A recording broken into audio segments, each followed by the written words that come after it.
From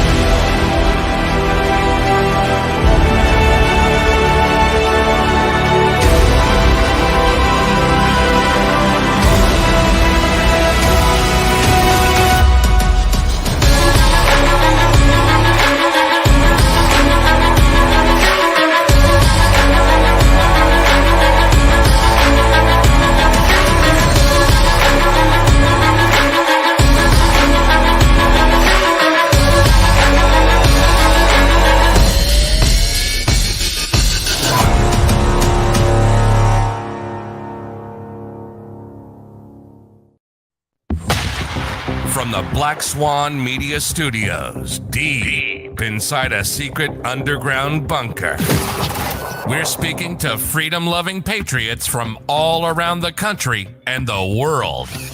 Welcome to the Resistance. This is John Crump, live. Yes, we are back. It is Thursday, which is our Friday, which is really, really cool. We have some really cool guests coming up next week. But we are sponsored by TUSC. TUSC is a cryptocurrency on the for the firearms market, and we're gonna have Rob McNeely on. I'm tired. I got like 4 hours of sleep last night, and that's the most sleep I've gotten in 2 months. We have Rob McNeely on, who's gonna be talking about TUSC. But before we get into that, let's go ahead and play the commercial. Proudly sponsored by TUSC, the only cryptocurrency designed with the firearms market in mind, with 3-second processing times. It's the fastest cryptocurrency on the planet. With lower transaction fees than traditional credit cards. It's perfect for your e-commerce needs. For gun guys, by gun guys. Visit TUSC.network for more information and join the digital revolution. Thank you very much, TUSC, for that awesome commercial that I did for you guys. Okay, we are also sponsored by Jm4 Tactical. This is my Jm4 Tactical Holster right here, and I am going to put up a link. Rich, if you want to share your affiliate link, you can out there in the description. I see you in the backstage, but if not, I'll share mine. But these are my holsters that I use. Company's not mine, but this holster is mine, and I've been a Jm4 customer for about 5 years, and now they are a sponsor. So that's really, really cool of them, and they are the best holsters on the planet. Did you bring protection? I left it at home. It's just a little uncomfortable. Sounds like you've never used Jm4 Tactical before. Lined with leather for your pleasure. Jm4 Tactical's magnetic holsters keep your piece securely in place without the need for a belt. So when you slide it in... Feels like there's nothing there. Click the link to get your hands on your own holster or go to jm4tactical.com.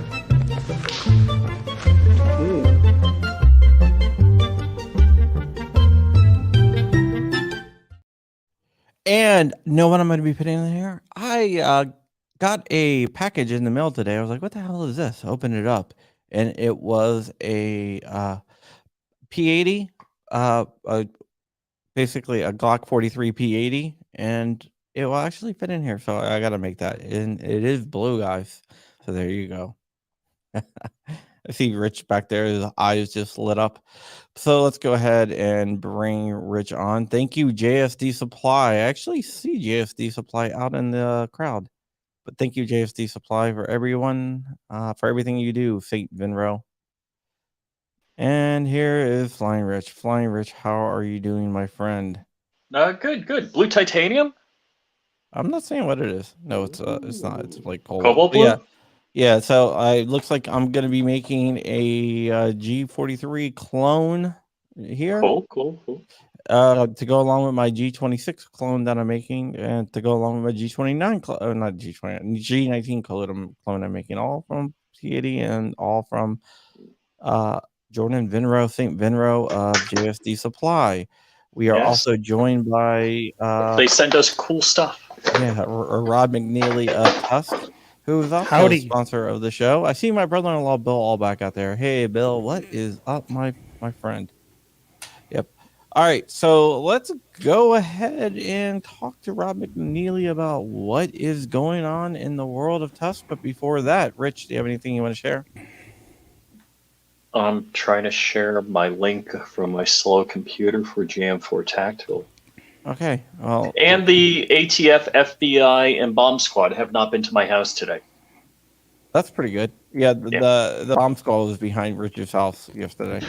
They're in front That's of kind of a, if that's your idea of a good day, that's kind of a low bar, isn't it? No? Yeah. So what's going on, guys? Not much. I'm just gonna until Rich gets his link on. I'm gonna share mine because, kind of low. My computer's crazy slow. Yeah. Not much, man. You got to get one of the M1 chips. I will as soon as I get paid. People have problems paying me. You're paid. I didn't get the email I got paid. You're paid. Don't worry. Yeah. So Rob, how's everything going on in the TUSC world? Good. By the way, I really like the Jm4 commercial. That was pretty funny. Yeah, they're pretty good people. I mean, they're actually great people. So how many? I got actually maybe Jordan can answer this. Can you use 3D printed guns in like 3-gun matches? Is there any missions on competition shooting outside of like gun makers matches? Can you use them in like other types of competitions, or do you have to have factory? No, I think you can do it. That would be a good question to know. So if somebody knows, maybe they can say in the chat, is if you can use 3D printed guns for, IPC or whatever types of matches. Because I want to know. I don't have the answer.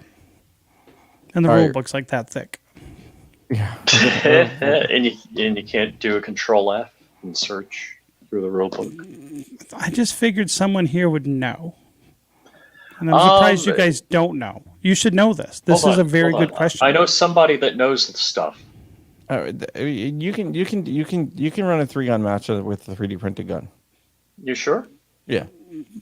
In any category? I'm not sure in any category. Well, that's the question. Like, what are the rules about it? As long as it fits in the box and it can be safe. That's good advice for lots of things, but I'm very specific about this. I'm asking somebody that shoots 3-gun matches. Oh, that was a good joke. You didn't even laugh at that joke. Did it just go so far above your head because you haven't slept, or what? Oh, dude, I've been having bad. Last night I got 4 hours of sleep, and I'm like, dude, I'm feeling awesome because I got 4 hours of sleep. That's the most amount of sleep I've gotten in 2 months. In one night. Makes sense. Which is awesome. Which is feeling awesome. And Rich, I went back and I clicked the little button that says notify you of the ACH. So okay, you should have that email now. Okay. It's not automatic. I had to click a button to actually send you an email. All right. See, somebody found my joke funny in there. See, at least somebody in the audience has taste and a sense of humor. Yeah. One person. Don't rate our audience too high, unless it's Jordan Vinro. Then you can rate him high. But there's one of my sisters, one of my good sisters, Kelly. Hi, no, Kelly. as opposed to the other type. No, all my sisters are good. Bill, so Kelly's in the audience, and so is her husband.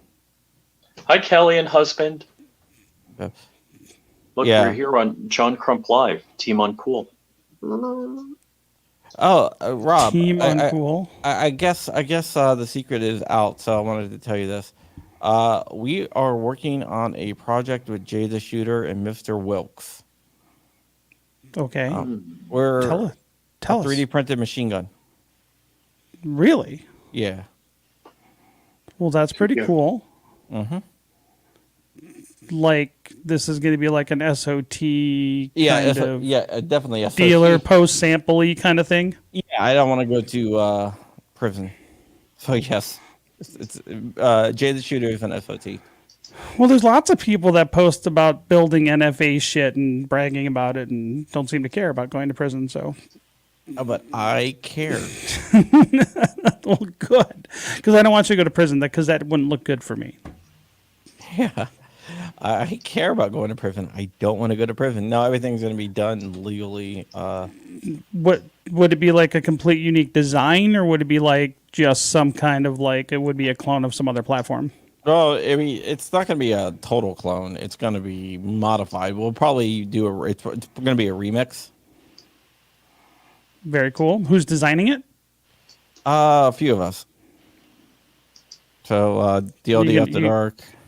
You going to send me some STL files or what? Oh, if you want, are you an SOT? I'll send it to you. I don't care. I could be. That right? Just just another tax stamp, isn't it? Just when you have to go get a license and pay another little additional thing. Wait, it's the SOT year starts in June, so if you're going to do it, you might as well wait until June 1st. Yeah, as it renews in June. Well, no, if you put in your paperwork now, it's not going to be done until June. Oh, okay. You guys are depressing me now. Yeah, I mean, it's just an extra form. Yeah, it's not actually technically an SOT is not technically a new license. No, it's like an add-on. Yeah. Yeah, but are you an FFL? No. Okay, well then you have to. But I know lots of them. Like, okay. No, I'm very nerdy. Like, one of the TUSC advisors is a guy who runs FFL Consultants, and they do like this monthly webinar for just FFLs. And I sit in every month, and I'm not an FFL, but I like to learn. It's interesting, man. Like all the scary stuff's going on with the ATF, but I sit in every month on FFL meetings on all the compliance stuff FFLs have to go through. So I'm just learning. Yeah. I wouldn't mind it in the future. Like I like the idea of being in the gun business. So about 10 years ago, me and a friend were looking at seriously getting into ammunition manufacturing and what that would look like and take. And I still got the bug, but we'll just have to see what the future holds. I think right now, jumping into with the current administration, the ATF has gone zero tolerance on a lot of stuff. So they're being very, very difficult right now. So I'm going to wait to see where things go over the next couple of years. Unfortunately, I will be in New York when this was going to happen, but I had someone agree. I got an invite, like a kind of a roundabout way of getting in to a ATF meet and greet with the heads of the ATF down in Atlanta, and I had someone agree to pay for everything: flights, hotels, cars, food, everything, for me to go down there and do it. But I'm going to be in New York, unfortunately. I think I know that there's supposed to be 21 people from the ATF. I think I know the event you're talking about. Yeah, but I was going to go down there, and that was going to be hilarious to film. Yeah, and the thing is, the people that are willing from the ATF to go to like an event like that are actually not usually the troublemakers. No, but Marvin Richardson's going to be there. He's the acting head of the ATF. Acting. Yeah, well, we haven't had a head of ATF since like 2008. Who's the new sock puppet they want for head of the ATF? My family would kill me, Jordan, if I canceled it. The new sock puppet? Yeah. Oh, dude, that dude's a freaking moron. I downloaded all his social media feeds and I'm combing through it right now.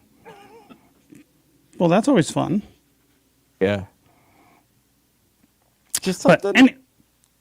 What's that? It's just something that I do. Wait, Sean, you're going to be in New York without me? When are you going to New York? End of the month. Week after Easter. The week after Easter. Are you going to go up? I don't have any pending reason to go. So? Does anybody really have a reason to go to New York? Yeah. Not right now. Yeah, the guy that they're going to nominate is a guy named Steve Diddlebach. And let's get into this really quick. Doodlebug? Yeah, Doodlebug. Doodlebug. Dung beetle, I'd call him. He is very much a gun grabber. He wants to ban all semi-automatic rifles. He's for universal background checks and registrations. He wants to expand gun confiscations for misdemeanor crimes. Misdemeanor? Yes. Gun Whoa. confiscations for any type of mental health issue. So I got a dumb issue, and I don't want to get into the thing I support today, social media thing, but you have the left all big on Ukraine and going to war in Ukraine and everything else, which is like giving out anti-tank javelin missiles to everybody who walks and machine guns to everybody, but yet the left here still wants to confiscate all our guns. This is very complicated to me. I don't understand the gymnastics they're going through. It isn't. I mean, this is how they play. It's like kill babies, but not murderers, convicted criminals.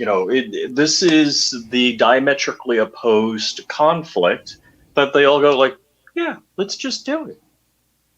Nobody should have an assault rifle, except in the Ukraine. Let's send them some more. Let's send them lots more. And on top of that, let's give every one of them a javelin. I mean, there's more javelins than people now or something. It's and I'm like, why don't I have a javelin? Why I want one now, right? I mean, that's AMC fair. stopped building them. That's why. Yeah, javelins are car joke. Javelins are freaking awesome, man. I love how they just boom. They were one of my favorite weapons in the original Modern Warfare games. Modern Warfare 2, the original Modern Warfare 2, where you would you would be in a city fighting. It's a Call of Duty game, and you just pick a random spot on the map and just send the javelin up and just see if you hit anyone. Yeah, so I'm in favor of whatever administration wants to hand those out. So whoever's running, I want javelin. If we only knew who ran this country. Yeah, I'm trying to figure out who ran this country, because obviously it's not Biden. Did you see Biden? I don't know. Rich has seen this, but where the Secret Service agent's telling him to turn, and he just keeps on walking forward. He starts walking up the grass into the woods. There's a path that turns, and the Secret Service keeps on telling him to turn, and he just starts walking up the grass. It's funny. Somebody on Instagram, I don't know if it originated on Instagram, but it was on Instagram. Somebody did a voiceover. It's tell him to turn. No, you need to stand up front of him. No. Oh, he's going to keep going. And they did a voiceover on it. It was pretty funny. It's like where's he going? I'm more worried about where the rest of us are going at this point because of that. Yeah. But it's just how can you pretend this dude is okay and not don't have issues? The guy was obviously got some weird thing going on with smelling children. So I never really got past that part of it. Even if when he was more coherent. So not only does he got some interesting behavioral tics, let's call it a behavioral tic. Smelling children's a behavioral tic or worse, but I'm giving him the benefit of the doubt. But yeah, we're in bad shape right now, and the Supreme Court just got messed up a little more. So I don't know. It's going to be a very interesting 2 years. I've been on a news blackout. Did they confirm? Yep. The next radical. Yep. Mitt Romney. Thank you. I don't live that far from Mitt Romney. I can't say what I'm thinking. I didn't vote for him. No, it wasn't what I was thinking. All right, I just want to share this because this is freaking. So, check this out. I love this. I don't know, Richie, you've seen this. Have you seen this, Rob? Oh, that's sad. What's this? Watch this. Oh.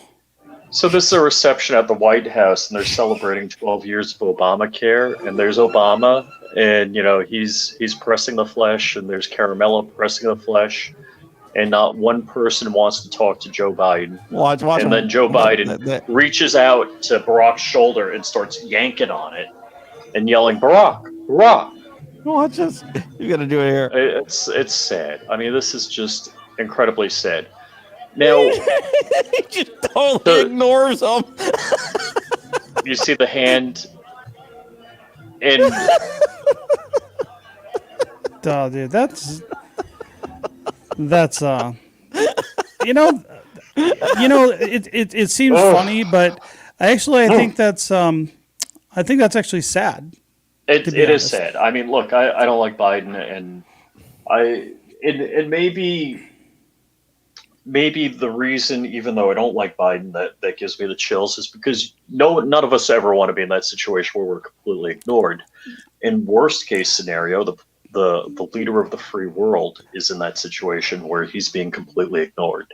That's kind of terrifying. Well, what that means is that he's not viewed in that room by all those players as being the guy making decisions. What do they That's know what that that we don't indicates. know?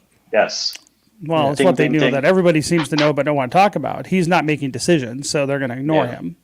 And and by the way, that's a real problem because he's supposed to be the elected leader. So if he's not the elected leader making decisions, who is?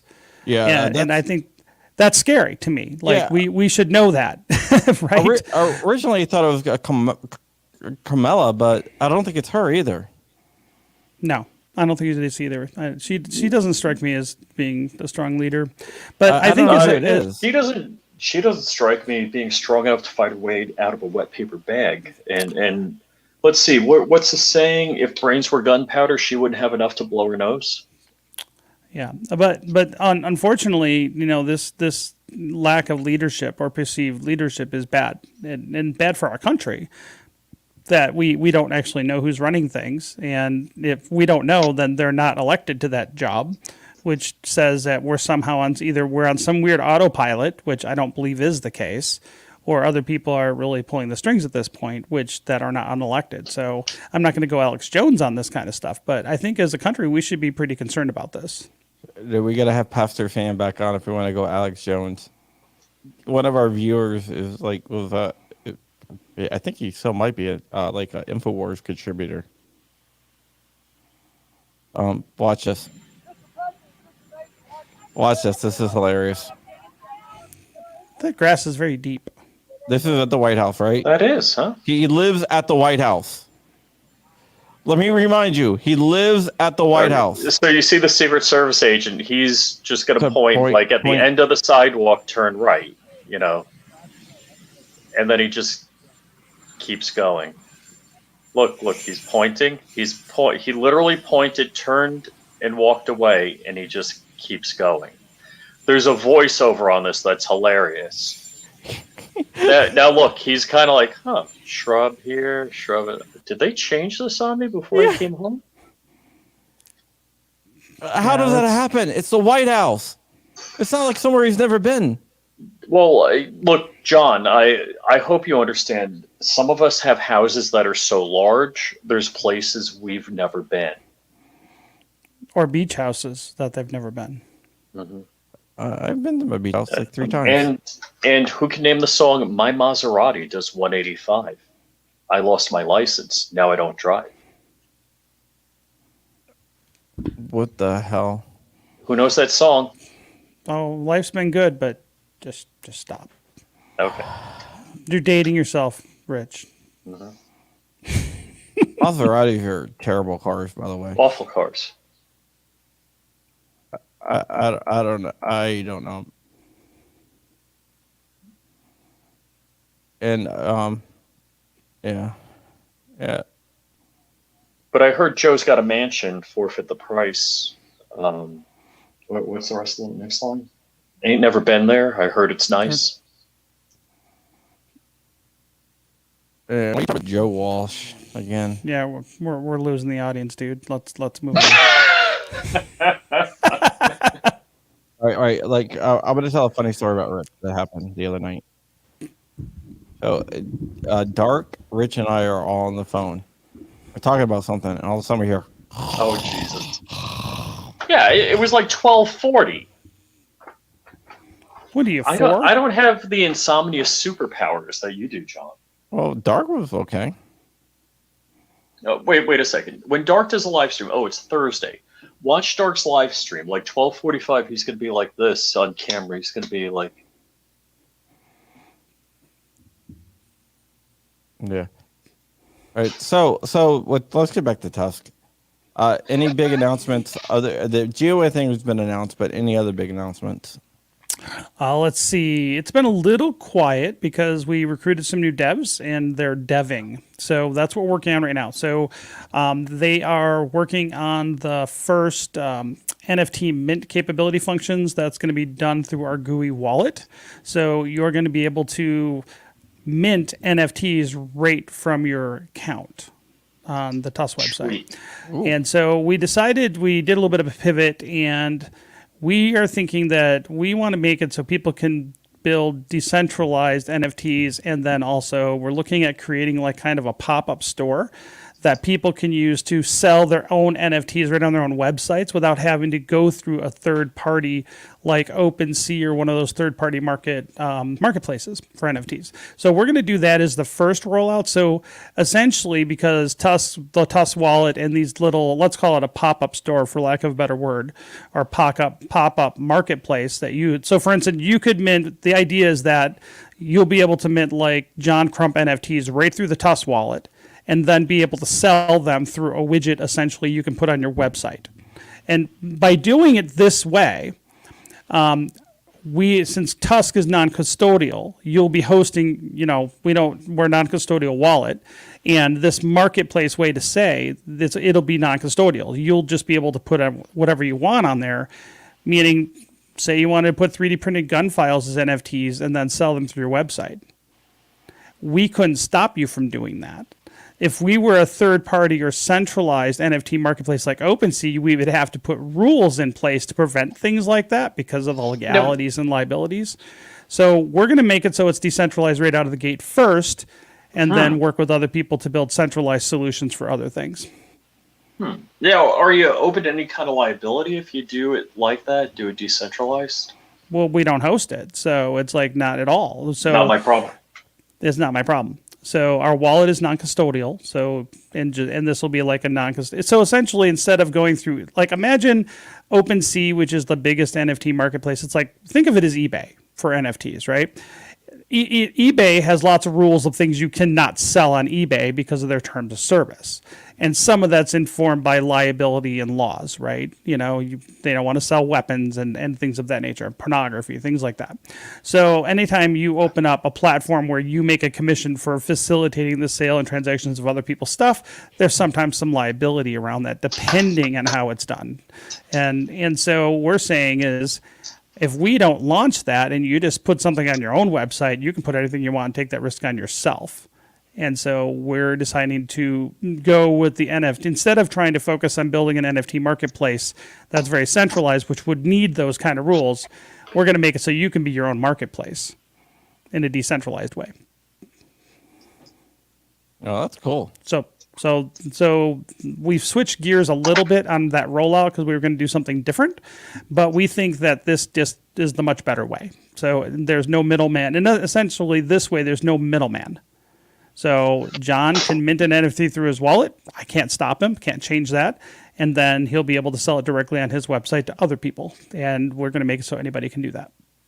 Yeah, okay. I'm going to share something really quick here. Sorry for breaking. This is going all over the place. But somebody just tweeted at me on Twitter, and I want to show what they tweeted. They made They made this. Ted Nugent. Joe Biden picks Ted Nugent as head of ATF. That'd be kind of funny. I don't think that's going to happen, though. No, but it's kind of funny. No, there is a Crump NFT that I will be giving away when I hit it at 25,000. Maybe I'll move it over. Right now, it's on Ethereum. Maybe I should move it to TUSC. I think you should. We can help you mint that now. Okay. You can do it. You can mint an NFT on TUSC with a command line interface wallet right now. What? Oh yeah, it's just complicated. So we're saying is we're building it so you'll be able to do it just through the web wallet. So you can just basically drag and drop NFT creation. That's what we're building right now. I probably can figure it out, but I don't have time. I can send you the link on how to do it. All right. There's a whole document on how to do this. I can send it to you. Okay. How about a script kitty? Can you send me a script kitty? Basically. But I try to stay away from kitties as much as possible. There's too I'm much teasing. weirdness around. I intentionally made that joke. Dude, you can do You can probably make a Python. There is a Python script already. All right, never mind. So that's what I'm saying. I can send you the link on how to do it if you want. We haven't been pushing that yet because we want to make it so because there's no place to sell it yet. So All right, well, that's easy. I thought you're gonna send me like all the information. I was gonna have to write my own Python, but no. This is already, dude. I can. All right, then never mind. Then it's not complicated. It's not complicated for you, but it would be complicated for a lot of people. So Okay. we got to make it user friendly for like the shooting Like gallery GUI in England people. or something. If you want people like Ooh, so you pick. shooting gallery in England to do it, it's got to have it's not going to be a Python script. And I want him to do it. I was gonna teach shooting gallery New England C#. Our everyone code says is our learn to core code. code. Your Our core core code is C++. I know. But I want to teach him C#. That seems to be the Why? hotness. What do you want him to do with that? I don't know. The hotness is Rust and Flutter. Yeah. That's what the hotness is right now. Did you say Flutter? Mm-hmm. I don't even know what that is. Well, you're behind time, Yeah. buddy. You gotta get up to speed.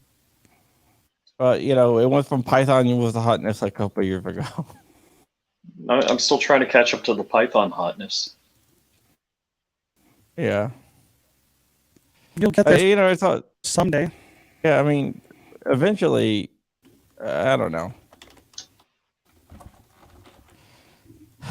I don't know. Eventually, it's gonna get to like low code, no code type stuff for code. They've been saying that for since the 80s. Yeah, but it's coming. It's getting closer and closer. Yeah, but it doesn't matter. People don't think in a programmatic way. They're still going to need somebody to drag and drop and connect things up. Yeah, but there's going to be a lot more people that's going to be able to drag and drop. So, Maybe. John, I just sent you a document to your Gmail. Okay. All right. So, whenever you get a chance, if you want to play around, let me know. Yeah, I see it right here. I will go ahead and I'll mint something for my 20. I was going to do it on Ethereum, but I'll do it on TUSC. Send it to me, John. I want to see that also. I will. I've already minted one NFT on Ethereum, but I'll do another one on TUSC. Trader. Because I've I recently... meant it. I minted that before the hard fork or anything. Yeah. But yeah. So I'm not a trader. It didn't exist. Trader. No, but yeah, like honestly, if you want to help out, let me know. We need lots, but we have people that are interested in minting NFTs. So really, this is where we are. It's just like head down coding. It's not sexy time, right? So, but I'm super stoked with the NFT stuff. Like I think that is the future, and we got a lot of interesting, novel things we've been batting around about things that we could build with NFTs, and I got some interesting use cases for NFTs coming. And so, but I think the number one thing that I see with the gun community, at least out of the gate, is NFT patches. Patches are basically NFTs. NFTs are digital patches. I like it. NFTs are digital challenge coins. Ooh. Essentially, that's these. So if you think about it, everybody likes to trade those and give those away. So why not make them as NFTs? And I like that. That's very cool. Yeah, and so I think that's going to be like one of the ways that we start onboarding a lot of people, especially from the 2A world early on, just to get their feet wet. And I think that's. I want to do an NFT for my 5,000 subscriber giveaway. Well, let's do it. And the cool thing is you can do all sorts of things with NFTs for a marketing purpose. So, I mean, the cool thing about NFTs is that they're provable digital ownership or provable digital membership. So, for instance, let's say you're JSD Supply and you want to have an event, you can go through and you can give away, maybe you create like kind of like a club, and you say, look, if you buy the 2002 JSD Supply NFT and become member NFT, and you get 10% off for the year. And all you need to do is show the NFT or at checkout, or they can verify that it's in your wallet, and boom, you get that discount. But you could also take that same NFT and say, we're going to go to the Gunmakers match. And if you show you have that 2022 NFT in your wallet at the time you show up, boom, you get a free entry. There's all sorts of interesting things you can do with NFTs. Just understand that NFT technology is digital provable ownership of something or membership. There's some like high-end clubs using NFTs, high-end private clubs using NFTs to actually get in. Like clubs, I'm like talking about like nightclub type thing, So another way you could use NFTs for marketing is that you can airdrop. Once someone buys an NFT, you can see who's ever downloaded or purchased that NFT, and you have their wallet address, and you can literally send other things to that wallet address forever. And so that's one of the things you could do. Or you could say, hey, if you hold this one NFT in your wallet, we'll scan your wallet to see if it's in there. And if it's in there, we can scan or send you something else. So there's lots of cool things you can do with NFT technology that's never been possible before. So that's what I'm excited about, is all these other interesting use cases. So we have, there's an outfit, I'm not going to say who it is, but we're talking to them about releasing historic documents as NFTs. Which I think is going to be really kind of cool. And so Glenn Beck is the person you're talking to, right? No. I'm going to send, since I know Rich's TUSC wallet address, I'm going to send them NFTs of dicks. Overall, so I'm getting NFT spam. How do I report it? Exactly. And then and then we could send pictures of like twins to, Shooting Gallery New England in his NFT wallet. Triplets, but you could send them triplets of monkeys, baby goats, you name it. Okay, dude, I don't even understand. What are you doing? Why? Like, I got a knife too. No, Rich started doing that, so I started doing it back to him. Oh yeah, Jason King, he doesn't like crypto because it's not private. If one day, if it is one day, yeah. It depends. So privacy is a spectrum. The fact that you're on the internet, you don't have privacy anyway. With the interesting thing is that we already have shielded transaction functionality at the protocol level. We have not implemented it at the wallet level yet, but anybody could. The great thing about an open source software is that people can build all sorts of layer 2 add-ons. The problem right now is if you're a smaller crypto project and you have privacy functionality, an American exchange will not list you. And so we're hoping to add some of that functionality to make it more accessible in the future, but we need to not implement that feature if we want to get on American exchanges. And we've had several billion-dollar companies say that they won't accept TUSC until it's on an American exchange. So there's kind of this weird catch-22 with the project, is that these are the things we have to balance off. But understand we like privacy too, but sometimes there's a lot of chicken and egg stuff that has to go on because it's just making people happy and regulations and things like that. Clint, I want to clear up a misconception out there that a lot of people have. By default, Telegram is not end-to-end encryption. By default, it's not. They have access to all your messages. Which one of them is end-to-end? Yeah, Signal is. You can make Telegram end-to-end encryption, but you have to turn that on. You have to do a secret chat for that. Yes, and a lot of people don't realize that. They automatically assume that it's end-to-end encryption. Yes. And with no-click exploits, the NSA, FBI, and other three-letter agencies have full access to your phone anyhow. True. Right. So the thing is about crypto is that it's pseudo-anonymous. And so what that means is, if you, set up a TUSC account, I don't know who you are. We don't do any AML KYC because we're when you set up a TUSC wallet, it's a non-custodial wallet. KYC is know your customer. Know your customers. So in other words, revealing your identity, like setting up a bank account. If you're going to set up a bank account, you have to give them their driver's license or passport to do that. There's none of that is involved with us because TUSC, we're not taking possession of any of your digital assets. So we don't have to, do anything like that. But if you don't, what it comes down to is that the transactions from one wallet to another are viewable on a block explorer.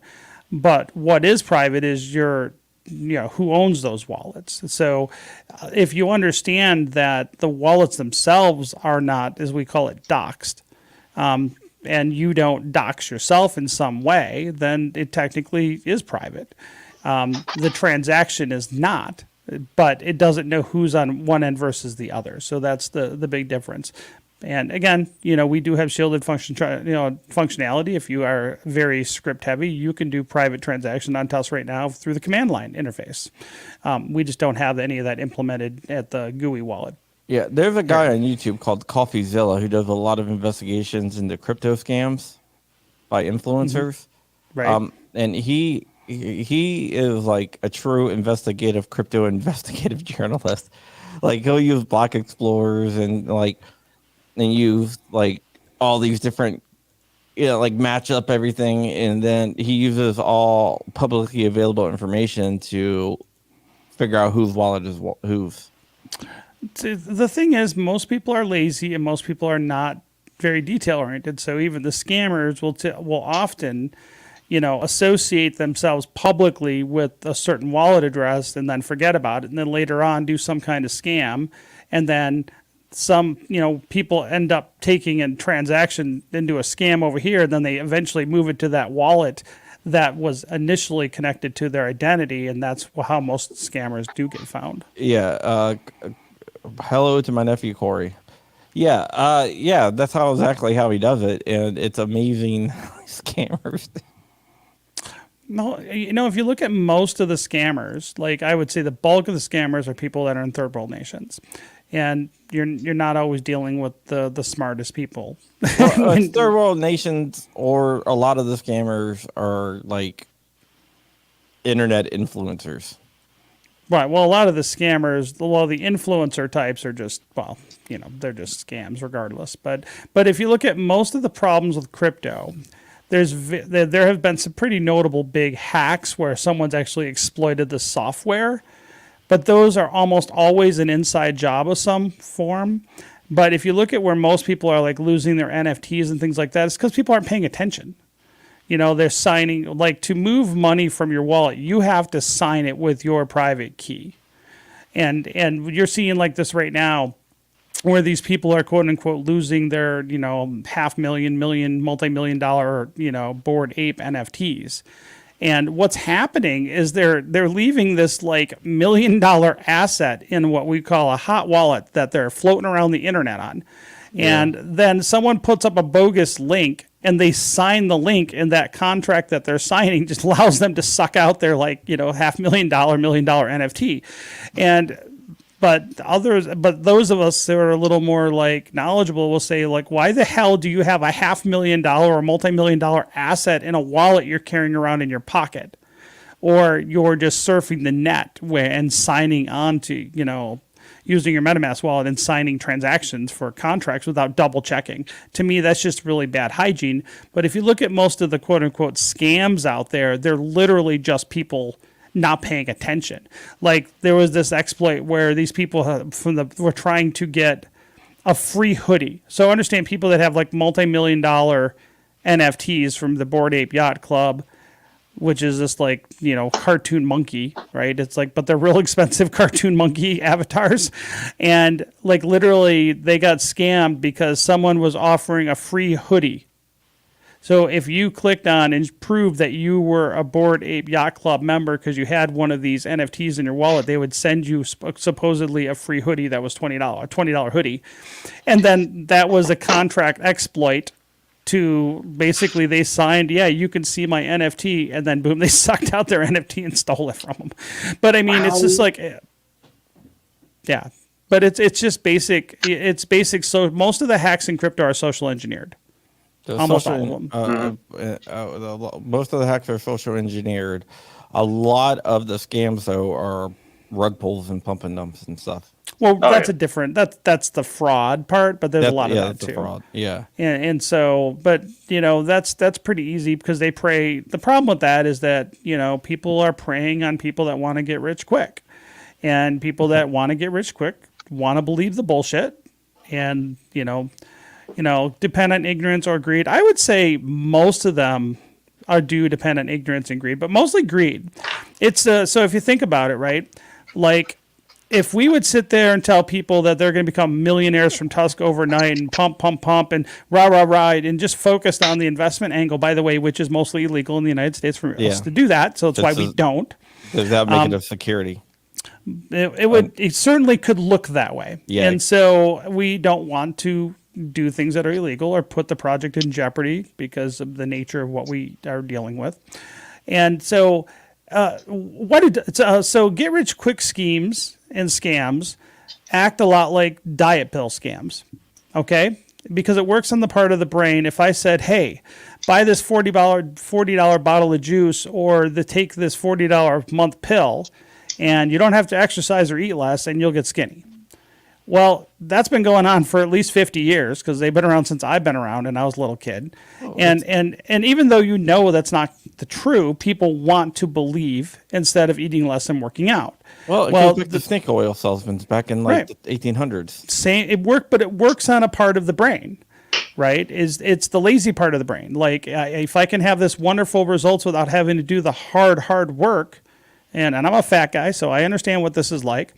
But it's the same thing with getting rich quick. It's like lottery ticket winning thinking, right? So if this guy says that this coin's going to go to $1 billion and I can throw in $200 and I don't have to do any work or take any real risk and I'm going to be rich in 6 months, people throw $200 at that. And that's where you get your Shiba Inus and your Dogecoins, right? I made money on Shiba Inu, by the way.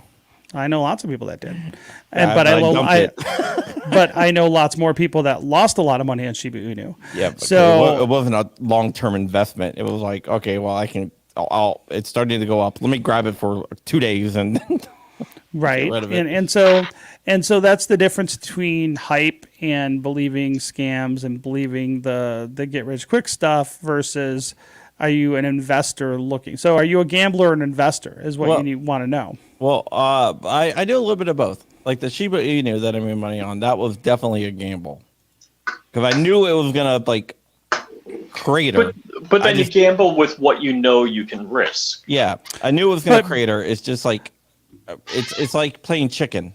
How long can you hold until you hit that wall? Diamond hands, buddy. But the problem is, Rich, is that, lots of people think they're investing when they're actually gambling. And there's a big difference there. And so if some guy who's involved with the project and telling you on YouTube that you're going to make a bunch of money and invest, give us your money, that's not investing. That's gambling because, it's just, it's ridiculous.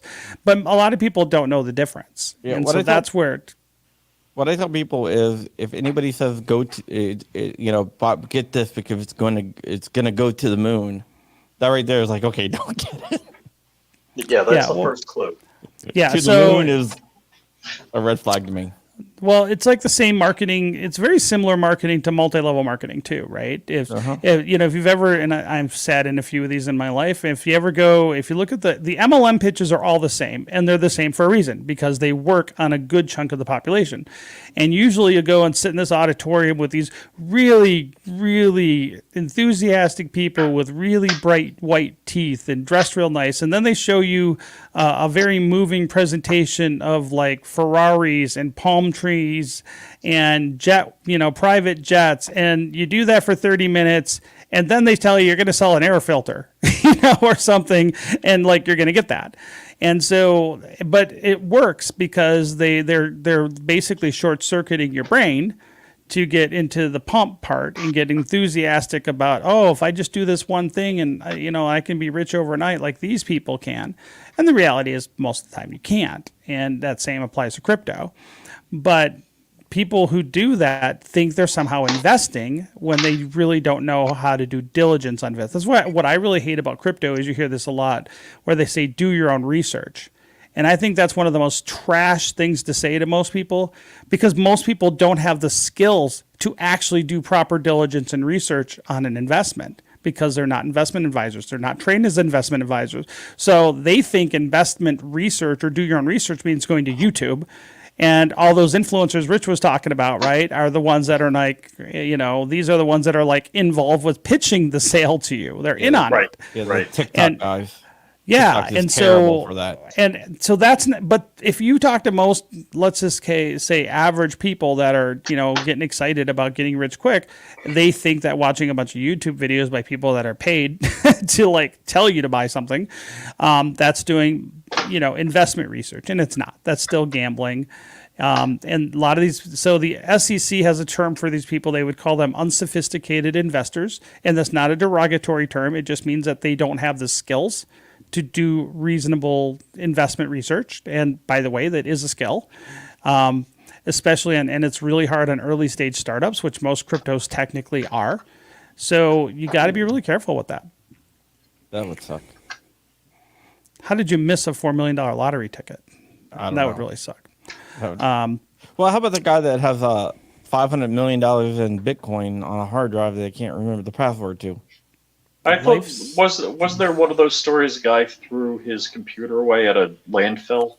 And that's in England. They've been digging up the landfill in England for like 2 years or something, but it's supposedly like $500 million or something in Bitcoin. No, there's $500 million. I think it's $500 million now. It might be a little bit more. But Mint Mobile actually hired the dude for like the funniest commercial ever. You know what Mint Mobile is? Mm-mm. Mint Mobile is a cell phone company owned by Ryan Reynolds. In Canada, right? Or no, are they it's in originating in US. Canada? It's a U.S. company. No, Ryan Reynolds is Canadian, but no, it's the U.S. I knew something was Canadian.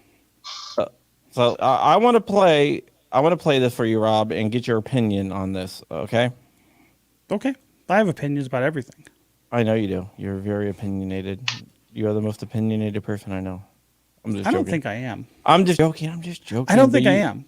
But you do call me up, and that's an opinion, right? But I call do- you up. But here's the thing. Before I form an opinion, I try to get educated about things. I know. I'm just joking with you, man. But yeah, I don't know if you guys ever seen this commercial before. It's for Mint Mobile. I'm gonna play it here. They won't mind because I'm advertising this stuff. Every morning, Alex Rowland wakes up That is Ryan Reynolds and begins doing his the long voiceover. day of reflection. Alex is a savvy investor. It was brand new. Like, no one was doing this. In 2010, he bought $500 in Bitcoin. Today, that investment is worth over $280 million. It's like 500,000 now, 500 million. now. Alex is the only millionaire in the family, but you'd never know it if you met him. This isn't because he's humble or eccentric. No. It's because he can't remember the password to his f***ing Bitcoin account. If you invest in Bitcoin, write your password down. Maybe tell a friend. Don't do what I did. For years, Alex has been climbing to the apex of Eagle Peak every morning. He calls this place his remembering rock. To no avail. But today, Alex's fortunes are about to change.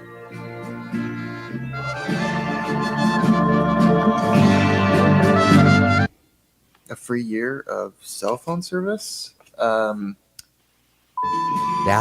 right there, is 1 year's worth of Mint Mobile, $250 million? the most affordable premium wireless service in America. That's Congratulations, Alex. Yeah, funny. That's funny. yeah. It's worth like 500 million at this point. He has a hard drive, and it's set up to automatically it's in cold storage on the hard drive, and the hard drive is set up to automatically erase after it destroys itself. It's encrypted, right? So after 10 missed passwords, it fries itself basically. It deletes itself. He as of 3 years ago, he was at 8. So he has 2 more tries. So he's not doing anything because he's waiting to see if someone can break the encryption. Yeah, But it's 2048 bit encryption. Yeah, good luck. Shot 256 for the win. Yeah, so he's kind of screwed. And this is why, but this goes back to like, that's just what we would call a key management issue. Like, but you know what I'm saying? But it's like the same thing as these people are doing this. Like, look, I mean, I am not crypto. I'm not a crypto millionaire, right? And so, but I do have a lot of money invested in crypto, and I can tell you the way we're very religious and meticulous about moving money around on crypto because of that. And we have a very, very set protocol on how we manage our own crypto funds because we take it very seriously. Because, it might not be worth, something might not be worth much today, but in 3 years when that thing goes, balloons up, you don't want to sit there and go, oh, I really screwed up. What happened to that, that money, blah, blah, blah. And trust me, I've known multiple people that lost hundreds of thousands of dollars worth of crypto just from stupid key management problems. And it's ridiculous. It's on something called an iron key, which is like military grade encryption, so you can't really ghost it. But yeah, Brian lives in a 1-bedroom apartment, and imagine waking up every morning and looking at something worth like $500,000, and you have to go to your job and sit in a cubicle for 8 hours. knowing that, and knowing that if you just remember your password, you would never have to work again. Your kids would never have to work again. Your kids would never have to work again. Yeah. But the thing is but I think, cases like that, part of it was, it wasn't worth as much when he got it. So he didn't take it that seriously. And I think that's part of the problem with a lot of these things is that, take it seriously, and it's not always easy. But we'll see. You never know what it's going to be worth. Exactly, and you got to have a long-term view on these things. But I think here's the thing with crypto, which is different than traditional. If you look at the number of Americans that don't have any investments, it's a huge number of the country don't have a 401k or a 401(b) or any kind of Roth IRAs or anything. Most people, like a good chunk of the population, do not have any of those investments or assets. And so, but they're jumping into crypto as their first foray into that didn't sound good. Foray into investing, and they're treating it more lackadaisically, like it's like a lottery ticket or a scratch off. It's like that kind of mindset. And so they're not doing the diligence. They're just jumping in because they're so excited and exuberant because they want to get rich in 2 weeks.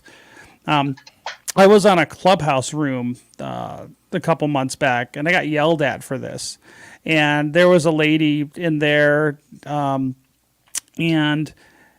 I think this was in like November, and she had bought some Bitcoin in October. And she was complaining. She's, oh, yeah, Bitcoin's not doing much, and I'm down now, and I want to get my money out. And we're like, what are you talking about? When did you? And so she had it in the market for 2 months, and she was mad that it hadn't like mooned and made her a millionaire. And so she was mad, and she was underwater, and she was mad. And so a lot of us are saying, sell it to me, I'll buy it now.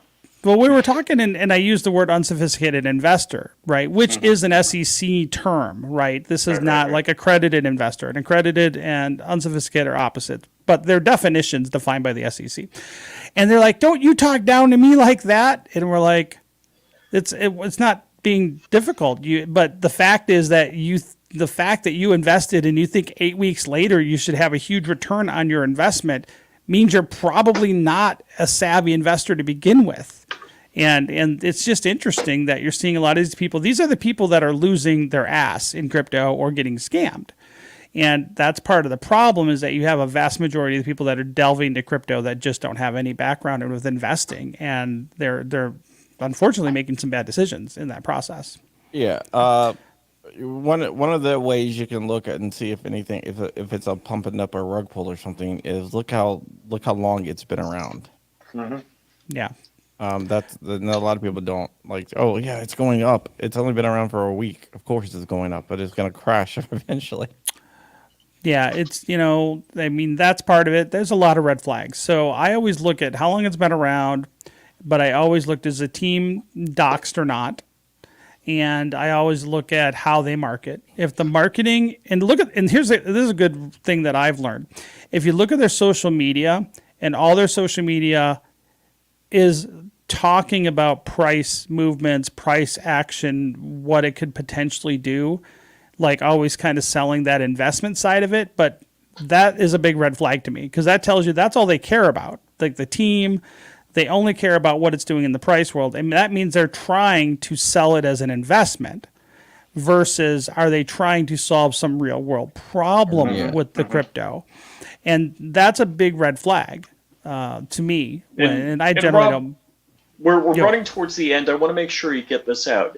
You're hitting there. Explain to us what TUSC is, why it's important, why we want it. Oh, well, why you want it is because it's awesome. You could watch the commercial. Let's start there. No, so TUSC stands for the Universal Settlement Coin. We are a blockchain. We're a cryptocurrency and NFT platform that is operated in a very transparent, open source, and decentralized way. Think of us kind of like we're a nonprofit is the best way to describe what we are. And we've created a currency to help solve the problems that primarily several industries, but most importantly, the gun industry faces with dealing with having to be deplatformed with, from groups like PayPal and a lot of national banks. And so we created an alternative money system that is not going to judge industries based on what they do. And we believe, and since most of us involved with the project are already gun guys, we are kind of trying to bring crypto to the 2A space and to the gun world because we give a shit about it, because we're part of this world and we see this as a problem, in fact, a growing problem.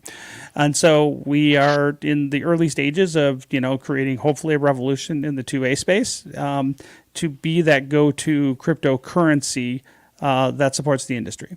I look at it like, we are a free insurance policy against being canceled and deplatformed. By financial institutions. On the metrics, there's 0% transaction fee for retailers. There's no chargebacks. There's instant settlement. Transaction fees are virtually free, and we're really cool. So, and we're also, and more importantly, is your settlement time is what, under 3 seconds? The block time is 3 seconds. Average confirmation time is about 1.5 seconds, which is basically sometimes faster than Visa confirms transactions. And then we also have just expanded and we're developing out our NFT capability, which has a lot of interesting use cases in the 2A world. And not just for art, but for ownership of different things. So we're pretty excited about the program and the project all the way around. But ultimately, if in short, Bitcoin for guns, but we're much cheaper and more efficient to use, and we're out there trying to onboard and help people, learn about this technology because there's a big learning curve. But I say, what happens if you're in the 2A space and you're a retailer or you sell things in the gun space? What are you going to do with when you get deplatformed and get canceled by your financial institution? We have free payment gateways, which has happened. Which has happened many times. And they're pushing and they're trying to push Visa and all these other places to I believe that there looks like between Visa has partnered with the Anti-Defamation League to create what we believe a financial no-fly list, and that's coming. Last summer, the Visa gave millions of dollars to the ADL to help build this list out. And so this is coming. And so what do you have if your current credit card processor deplatforms you? What do you got? Well, TUSC, if you can you can sign up for an account, it's free. You can set up a free payment gateway if you have an online business, and just have it as an insurance policy. So you just already have that infrastructure set up. So if someone decides to screw you over, the banking institutions, you already have a fallback with TUSC, and that doesn't cost you anything to do. All right, and one more thing: the thumbnail that I used for the show today was you giving a $20,000 endowment in Tusk to GOA. Yes. So we are in the process of getting that all set up with them right now. John is helping facilitate that. But yes, our community voted to support GOA because we like what they're doing by giving them $20,000 worth of Tusk, and hopefully over time that'll grow and give them some more stable funding long term. And we're gonna be, once we get everything set up, we're going. GOA is eventually going to be accepting donations in Tusk. Correct. And there's a lot of Tusk holders that want to donate. So I'm real excited to get that kind of set up. But that's essentially what we're doing with Tusk. And so we are founded by gun guys. We believe in the Second Amendment. We believe we believe that the right to transact is protected by the Ninth Amendment. And that's just important to me as the Second Amendment, because if you're not allowed to buy and sell freely and without, outside influence and pressures and coercion, you've lost a great deal of your liberty right there. And we've seen, over the last couple of years, especially, how corporations can do the dirty work of censoring, even if technically not the government. They're working hand in hand with the government to implement tyrannical government, kind of edicts. And that's kind of what we're trying to do in a decentralized way. The answer to centralized tyranny and censorship is decentralized systems, not alternative Republican versions of centralized systems. We have this saying is that if there's a kill switch, someone's going to use it. With Tusk, we don't have the ability to shut your account down, even if we don't like you. And by the way, there's people I don't like that have Tusk accounts, and I can't shut them down, even though I'd like to. So yeah, if anybody's got any questions, you can definitely take a look at TUSC.network or ping me, just at Rob McNeely and other socials. Happy to try to help people walk through any of the confusing ways to onboard. But if you're interested, you can be happy to help you out and answer any questions. I am doing a presentation, and I gotta film it and everything about how to set up a wallet for something else. But I could put that up on like one of the websites, one of the channels. If you, I think it would be a good idea. Yeah. In fact, you can go to TUSC.network, and in the About Us documentation page, there is, and the exchange pages, there is a link on how to actually buy Tusk. My beautiful wife actually walked through on how to do that. So there already is a video out there, and we actually have a document on there as well. So I didn't even. Boy, I'm embarrassed. I didn't even think about this. I've been selling these things, and I could have been accepting Tusk. Well, hook me up. I need to do a G34. G34? G17 frame with a longer slide. Okay. So if you got a P80 G17, I'll buy it from you. And I do. Let's talk. I got to build one because I want to start going pew pew for Team Tusk, and Swamp Dog's going to be helping us grow the Tusk shooting team project. So we got a little shooting team thing we're working on, crypto powered shooting team. So there's a lot of fun stuff we're going to be doing over the next year, and now we're just starting to scale. So and I think once we get the NFT stuff going, I think things are going to really start moving quickly. So I'm excited. I'm really excited about the project, and I'm 4 years into this, and I'm still not bored. I'm still excited about working on it every day. And I think it feels good to be working on something that I think long-term will do a lot of good for the community and maybe even the world, depending on where things are going with all this inflation and stuff. All right. Well, that works. You can go to Tusk.network to find out all the information you need.